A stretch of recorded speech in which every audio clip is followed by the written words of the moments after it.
মুক্তিযুদ্ধের ইতিহাসে ৭ ডিসেম্বর এমন একটি দিন যা বিজয়ের পদধ্বনি আরও জোরালো করে তোলে। এই দিনটি শুধু সামরিক অগ্রযাত্রার জন্য নয়, রাজনৈতিক, কূটনৈতিক ও আন্তর্জাতিক ক্ষেত্রেও ছিল অত্যন্ত তাৎপর্যপূর্ণ।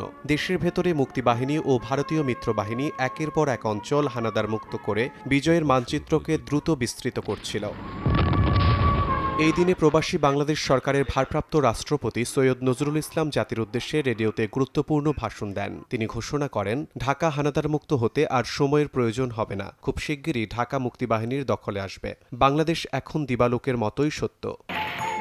ঠিক একই সময় জাতিসংঘের সাধারণ পরিষদ ও নিরাপত্তা পরিষদে আর্জেন্টিনার একটি প্রস্তাব তোলা হয়। প্রস্তাবে ভারত ও পাকিস্তানকে তৎক্ষণাৎ সীমান্ত থেকে সেনা প্রত্যাহারের আহ্বান জানানো হয়, কিন্তু নিরাপত্তা পরিষদের সেই প্রস্তাব সোভিয়েত ইউনিয়নের ভেটোতে বাতিল হয়ে যায়।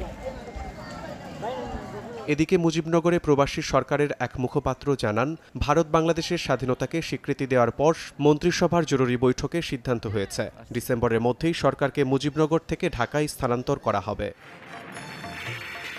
৭ ডিসেম্বর ছিল সামরিক ফ্রন্টেও এক মোড় ঘুরানো দিন।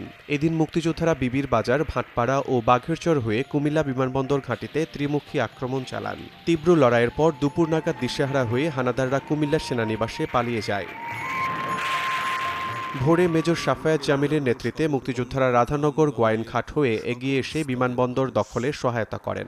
ফলে সিলেট পুরোপুরি হানাদার মুক্ত হয়, আর শাহবাজপুরে ভয়াবহ সংঘর্ষের পর পাকিস্তানি হানাদার বাহিনী পিছু হটতে বাধ্য হয়। ময়মনসিংহে আফসার বাহিনী ৩ দিক থেকে আক্রমণ চালায় ভালুকা থানায়। তীব্র লড়াইয়ের পর হানাদাররা পালিয়ে যায়। উত্তরের জেলা কুড়িগ্রামে ব্রিগেডিয়ার জোশীর নির্দেশে মুক্তিবাহিনী ও ভারতীয় যৌথ বাহিনীর আর্টিলারি হামলায় পাক বাহিনী পরাস্ত হয়ে পশ্চাদপসরণ করে। কুড়িগ্রাম হয় হানাদার মুক্ত। একই দিনে মুক্ত হয় নোয়াখালী। ভোর থেকেই পূর্ব পরিকল্পনা অনুযায়ী মুক্তিযোদ্ধারা বিভিন্ন দিক থেকে শহর ঘিরে ফেলে। মাইজদির রাজাকার ক্যাম্পে আক্রমণ চালালে প্রতিরোধ ভেঙে পড়ে। অনেক রাজাকার পালিয়ে যায়, অনেকে ধরা পড়ে। সন্ধ্যায় বিজয় মিছিল ও পতাকা উত্তোলনে উৎসব মুখর হয়ে ওঠে নোয়াখালীর মাটি। বগুড়া রংপুর সড়কে করতোয়া সেতুর নিয়ন্ত্রণ নিতে সংঘর্ষে পাকিস্তানি বাহিনীর প্রায় ৩৫ জন হতাহত হয়, আর শেরপুর ও চুয়াডাঙ্গা এই দুটি জেলা হানাদার মুক্ত হয় এদিনে। মোংলা সুন্দরবন এলাকায় sector commander major M A. Jalil এবং মেজর জিয়াউদ্দিনের নেতৃত্বে মুক্তিযোদ্ধারা বিশাল অঞ্চল শত্রুমুক্ত করেন।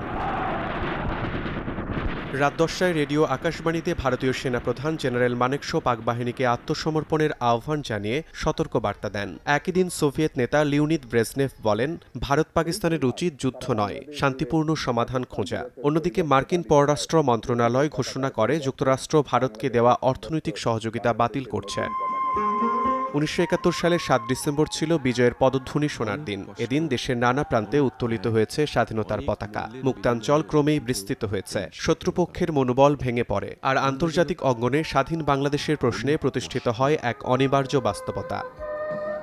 শিমুল হোসেন, সময় সংবাদ।